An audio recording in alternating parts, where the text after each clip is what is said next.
नमस्कार विद्यार्थी मित्रों।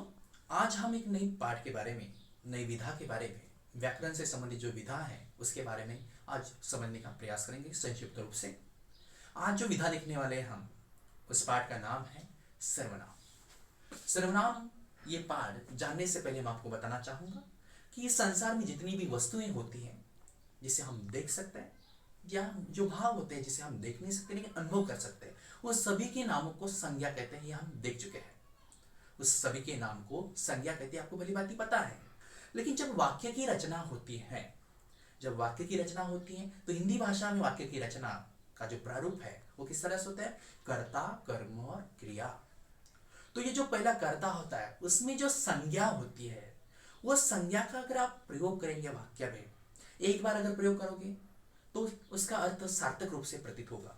लेकिन अगर आप अनुच्छेद लेखन कर रहे हैं, आप एक से अधिक वाक्यों को जोड़कर लिखने का प्रयास कर रहे हैं, या वहां पर भाषा लेखन कर रहे हैं, तो हर एक वाक्य में अगर आप एक ही संज्ञा प्रयोग करोगे तो वहां पर वो बहुत ही बोलने में भी अटपटा लगेगा, भाषिक अशुद्धता निर्माण होगी। वहां पर शुद्ध भाषा जो है, जो मानक भाषा होती है, जो साहित्यिक भाषा होती है, वो आप बोल नहीं पाओगे या लिख नहीं पाओगे। इस वजह से व्याकरण के नियमों के अनुसार ये बार बार संज्ञा का प्रयोग न करते हुए, ये भाषा अटपटी न बनाते हुए भाषा शुद्ध बनाते रहनी चाहिए, या भाषा की शुद्धता बनी रहनी चाहिए। इस हेतु से हमें संज्ञा के स्थान पर विकल्प के रूप में एक शब्द प्रयोग करने की अनुमति व्याकरण के नियम ने दी है, और उस शब्द को कहा जाता है सर्वनाम। तो आप समझ चुके हैं सर्वनाम किसे कहा जाता है? कि सर्वनाम ये ऐसा शब्द होता है जो शब्द हम संज्ञा के स्थान पर विकल्प के रूप में प्रयोग करते हैं। मतलब वो संज्ञा का ही रूप होता है, यानी संज्ञा का ही वो कार्य करता है, लेकिन वो सर्वनाम होता है, और वो हम वहां पर भी प्रयोग करेंगे कहीं पर भी, तो वो भाषा को अटपटा नहीं बनाता है, भाषा को अशुद्ध नहीं बनाता है, और इस वजह से हम संज्ञा के स्थान पर ये शब्द प्रयोग करते हैं जिसका नाम है सर्वनाम। अब देखिए, सर्वनाम के मुख्य रूप से 6 भेद होता है। सबसे पहले भेद होता है पुरुषवाचक सर्वनाम। पुरुषवाचक सर्वनाम, पुरुषवाचक सर्वनाम।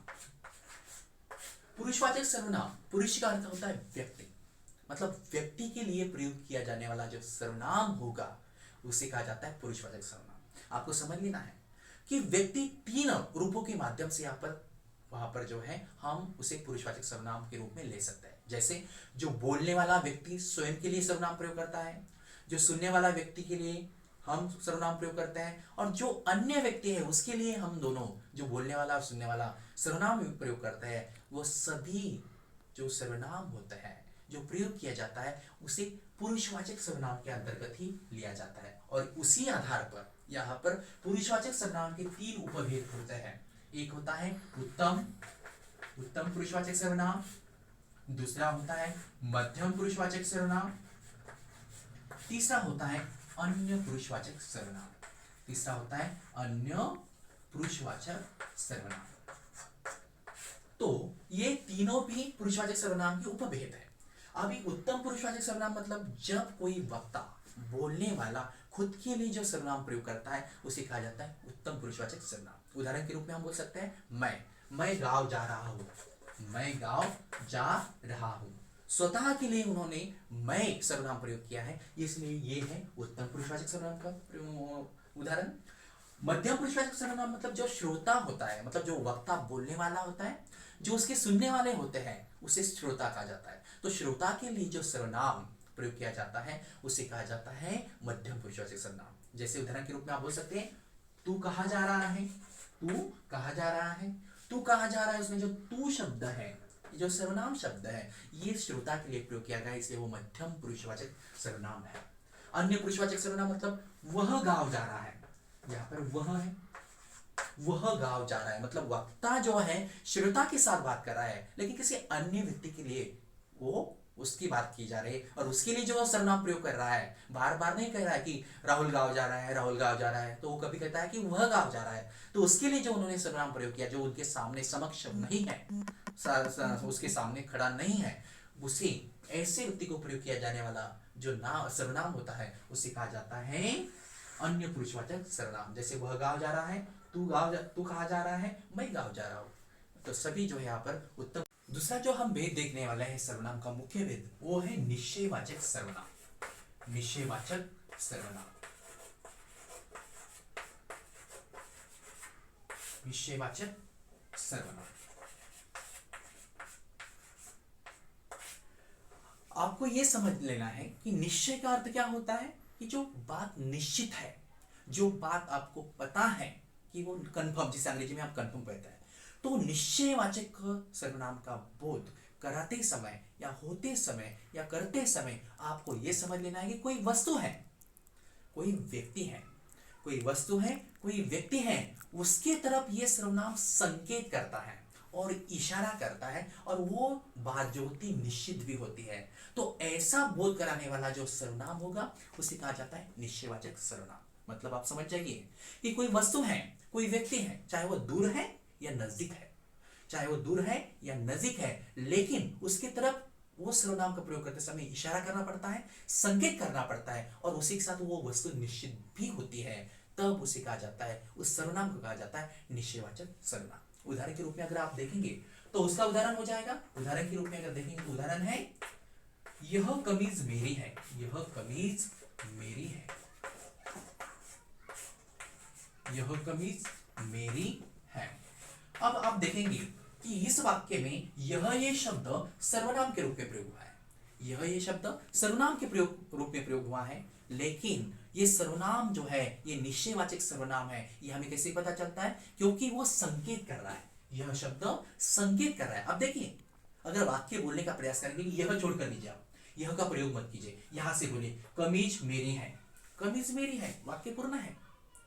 लेकिन जब तक आपके सामने कुछ कमीज दिखाई दे रही है आपको, और उसकी तरफ आप इशारा करते हो, संकेत करते हो कि यह कमीज मेरी है, तब सामने वाले को, सुनने वाले को पता चलेगा कि आप कौन सी कमीज के बारे में बात कर रहे हैं। लेकिन अगर आपने उसकी तरफ इशारा नहीं किया, संकेत नहीं किया, तो आपको समझ में नहीं आएगा। यह कमीज मेरी है तो तुरंत समझ में आ जाएगा, लेकिन कमीज मेरी है तो किसी को समझ में नहीं आएगा। कहने का अर्थ है, यह जो है एक सर्वनाम है, ये संकेत करता है, इशारा करता है, और उसी के साथ वो क्या करता है, वो निश्चित भी होता है। यह कमीज मेरी है, मतलब ये निश्चित है, निश्चित है, इसलिए आप कह रहे हैं कि यह कमीज मेरी है, और उसकी तरफ संकेत भी करेंगे, नहीं ये कमीज मेरी है, निश्चित रूप से कह रहे हैं और संकेत भी कर रहे हैं। तो जहां पर ऐसा सर्वनाम होता है, निश्चित रूप से कहा जाता है, पता होता है या संकेत किया जाता है, उसे निश्चयवाचक सर्वनाम कहता है। अगला जो मुख्य उदाहरण है सर्वनाम का, वो है तीसरा, जिसका नाम है अनिश्चयवाचक सर्वनाम। अनिश्चयवाचक सर्वनाम, अनिश्चयवाचक सर्वनाम, अनिश्चयवाचक सर्वनाम। अब इस भेद से आपको ये पता चलना चाहिए कि निश्चय मतलब जहां पर कोई बात निश्चित होती है, लेकिन अनिश्चय मतलब जहां पर कोई बात निश्चित नहीं है, मतलब अनिश्चितता का भाव है। तो यहां पर याद रखना है आपको कि कोई वस्तु है, कोई व्यक्ति है, उसके तरफ जो है वहां पर संकेत, चाहे वो दूर हो या नजदीक हो, उसकी तरफ संकेत तो किया जा रहा है, लेकिन वो बात निश्चित नहीं है, वो वस्तु के बारे में आप निश्चित नहीं बोल पा रहे हो। तब ऐसे सर्वनाम का बोध कराने वाला जो शब्द होगा उसे हम कहेंगे अनिश्चयवाचक सर्वनाम। मतलब कोई वस्तु है, व्यक्ति है, नजदीक है या दूर है, लेकिन उसके बारे में हमें निश्चित रूप से कोई बोध नहीं हो रहा है, निश्चित रूप से कोई जानकारी प्राप्त नहीं हो रही, ऐसे सर्वनाम शब्द को हम अनिश्चयवाचक सर्वनाम कहेंगे। उदाहरण के रूप में अगर देखने का प्रयास करेंगे तो हम देख सकते हैं कि बाहर कोई खड़ा है। देखिए, कभी कभार आपके घर के बाहर कोई दरवाजा जो है, बेल जो है, डोर बेल जो है बजाता है, तब आपके माता पिता पूछते हैं या आप माता पिता को बताते हैं कि बाहर कोई खड़ा है। मतलब आपको इस तरह से बाहर कोई खड़ा है, ये जो कोई शब्द है, बाहर कोई खड़ा है, ये जो कोई शब्द है, ये सर्वनाम शब्द प्रयोग हुआ है। लेकिन आपको ये पता चलता है कि कोई शब्द मतलब कोई भी हो सकता है बाहर, हो सकता है वो आपके सगे संबंधी हो सकता है वो आपके रिश्तेदार हो सकता है आपके भाई बहन हो, बाहर कोई तो आए हैं बाहर से, हो सकता है आपके शिक्षक हो सकता है आपके मित्र हो, या हो सकता है आपके पड़ोसी हो। ये निश्चित नहीं बोध हो रहा है, वहां पर कोई तो खड़ा है, ये निश्चित है। बाहर जो खड़ा है कोई तो है, ये तो निश्चित है, लेकिन कौन खड़ा है ये निश्चित बोध नहीं कर रहा है शब्द। इस वजह से ऐसे सर्वनाम को हम कहते हैं अनिश्चयवाचक सर्वनाम। मतलब उदाहरण के रूप में क्या समझ लेना आपको कि जब किसी वस्तु और व्यक्ति के बारे में उसका संकेत किया जा रहा है। तरह से आप समझ चुके हैं कि जो बाहर व्यक्ति खड़ा है इसके बारे में हमें किसी प्रकार भी निश्चित जानकारी नहीं कि वो बाहर कौन है, आपका पड़ोसी है, सगा संबंधी है, मित्र है, शिक्षक है, कोई पता नहीं है। इस तरह से ऐसा सर्वनाम जो किसी प्रकार भी निश्चित रूप से ये बताने में सक्षम नहीं होता है कि वहां पर वो निश्चित कौन है, उसका ज्ञात नहीं कराता है, उसका बोध नहीं कराता है, ऐसे सर्वनाम को हम कहते हैं अनिश्चयवाचक सर्वनाम। अगला जो चौथा भेद है वह है प्रश्नवाचक सर्वनाम। प्रश्नवाचक सर्वनाम।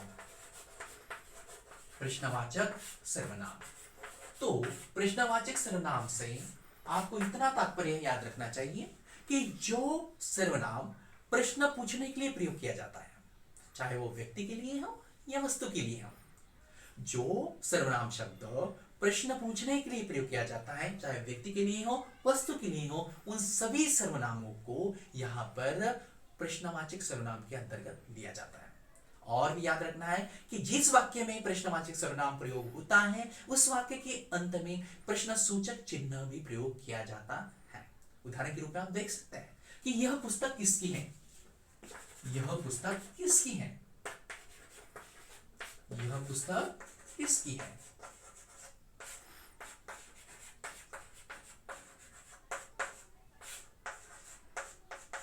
यह पुस्तक किसकी है।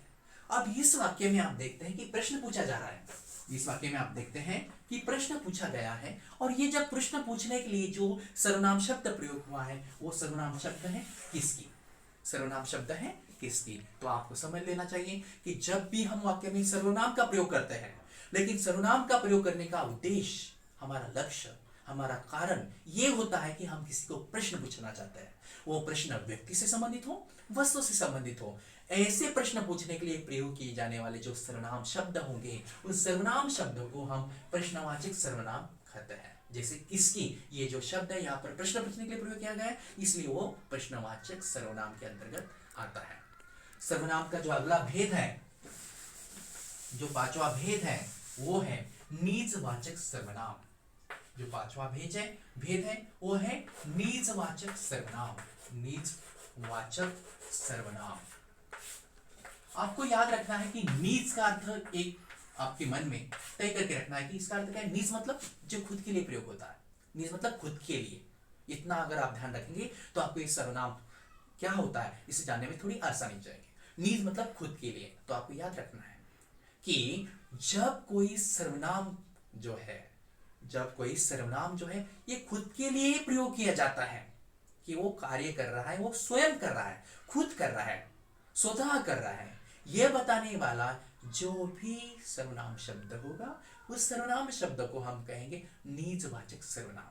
जैसे कि हमें हमारे कार्य खुद करने चाहिए, हमें हमारा काम खुद करना चाहिए। उदाहरण लिखेंगे हम, हमें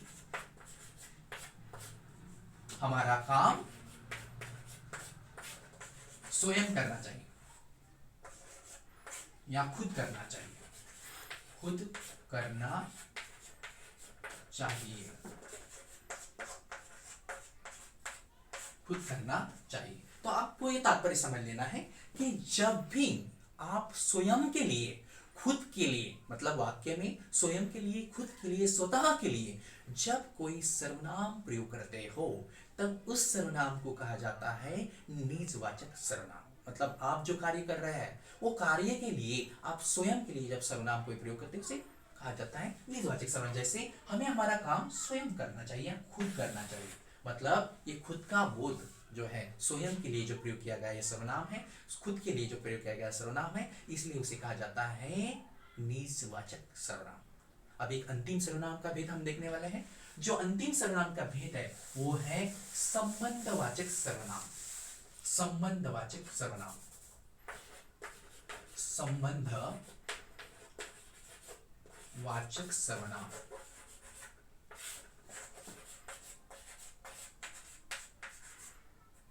संबंधवाचक सर्वनाम। संबंध यानी रिश्ता, संबंध यानी रिश्ता, रिलेशन।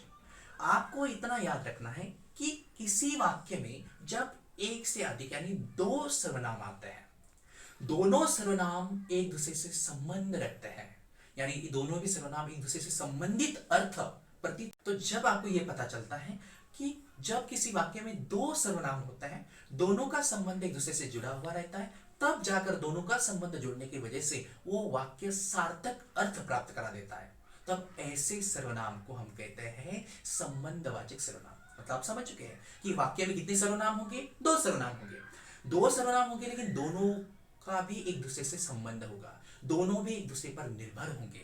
अगर दोनों भी एक दूसरे पर निर्भर रहेंगे, दोनों का भी एक दूसरे से रिश्ता रहेगा, दोनों का भी एक दूसरे से संबंध रहेगा, तब जाकर वो वाक्य सार्थक अर्थ प्रतीत कर सकता है। उदाहरण के रूप में हम देख सकते हैं, जैसे कि जैसी करनी वैसी भरनी। जैसी करनी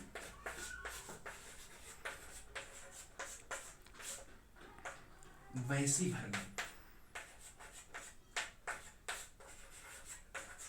आप देखेंगे यहां पर दोनों भी बातें, यानी वाक्य में दो बातें हैं, जैसे करनी और भरनी, दो बातें हैं। दोनों बातें अगर आप वैसी बोलते करनी और भरनी, तो आपको उस वाक्य से किसी प्रकार भी सार्थक अर्थ प्रतीत नहीं होता। लेकिन उसके सामने दो, जैसी और वैसी, ये दोनों भी सर्वनाम शब्द लग रहा है। लेकिन जैसे अगर आप इसमें से एक भी सर्वनाम शब्द प्रयोग नहीं करते तो भी अर्थ प्रतीत नहीं होगा। जैसे कि जैसी करनी भरनी, वैसी अगर छोड़ देंगे आप, तो इस तरह से आपको पता होना चाहिए कि वाक्य में दो सर्वनाम आते हैं, दोनों का महत्वपूर्ण योगदान होता है, दोनों का संबंध एक दूसरे से जुड़ा रहता है, तब जाकर वो सार्थक अर्थ प्राप्त करा देते हैं। जैसे कि जैसी करनी वैसी भरनी, मतलब करनी जैसी जिसकी करनी रहेगी उसको ऐसा ही उसका फल मिलेगा, प्रतिफल मिलेगा। तो मतलब ये पहला जो विषय है ये दूसरे विषय पर निर्भर है, पहली जो बात है ये दूसरी बातों पर निर्भर है, और ये बातों को जोड़ने का काम ही जैसे और वैसे ये सर्वनाम कर रहा है। यानी दोनों के संबंधों के माध्यम से, दोनों के संबंधों के माध्यम से इस तरह से वो सार्थक अर्थ प्रतीत करता है। इसलिए दोनों का संबंध जुड़ा हुआ होने की वजह से, दोनों भी सर्वनाम का संबंध जुड़ा हुआ होने की वजह से इस सर्वनाम को हम कहते हैं संबंधवाचक सर्वनाम। तो मित्रों, हमने इस तरह से देखा कि संज्ञा हर एक जगह पर प्रयोग नहीं कर सकते, बार बार अगर उसका प्रयोग करेंगे तो क्या होता है कि वहां पर जो है सार्थक अर्थ प्रतीत होता नहीं है, वहां पर बार बार पुनरावृत्ति होने की वजह से वो वाक्य अटपटा बनता है। इस तरह से हम सर्वनाम का प्रयोग करते हैं। तो सर्वनाम के हमने बहुत सारे भेद देखने का प्रयास किया, उसमें से 6 भेद हमने देखे कि संज्ञा की जगह पर प्रयोग होने वाला जो शब्द होता है उसे सर्वनाम कहते हैं। 6 सर्वनाम के भेद है। पहला भेद होता है पुरुषवाचक सर्वनाम, जो वक्ता के लिए, श्रोता के लिए और अन्य व्यक्ति के लिए प्रयोग किया जाता है, वो पुरुषवाचक सर्वनाम। उसके बाद हमने देखा निश्चयवाचक सर्वनाम, वस्तु व्यक्ति के प्रति जो है आप संकेत करते हैं, निश्चित बोध होता है, ऐसे सर्वनाम को निश्चयवाचक सर्वनाम। जब व्यक्ति और वस्तु को नजदीक हो या दूर हो उसके लिए प्रयोग किया जाता है सर्वनाम, लेकिन वो निश्चित नहीं होता, उसे अनिश्चयवाचक सर्वनाम कहते हैं। उसके बाद हमने देखा कि प्रश्नवाचक सर्वनाम, जब प्रश्न पूछने के लिए हम प्रयोग करते हैं कोई सर्वनाम, उसे प्रश्नवाचक सर्वनाम कहते हैं। उसके बाद अंत में हमने देखा कि वहां पर निजवाचक सर्वनाम, जब कोई सर्वनाम खुद के लिए प्रयोग किया जाता है, स्वयं के लिए प्रयोग किया जाता है, कार्य के प्रति बोध कराने के लिए, उसे कहा जाता है निजवाचक सर्वनाम। और उसके बाद हमने देखा संबंधवाचक सर्वनाम। ऐसे दो सर्वनाम होते हैं जो वाक्य में एक दूसरे से जुड़े हुए रहते हैं, दोनों का संबंध होता है, तब जाकर वापस सार्थक अर्थ प्रतीत होता है, उसे संबंधवाचक सर्वनाम कहता है। तो इस तरह से हमने संबंधवाचक सर्वनाम हो या बाकी भी जो सर्वनाम के भेद है उसे जानने का प्रयास किया। धन्यवाद।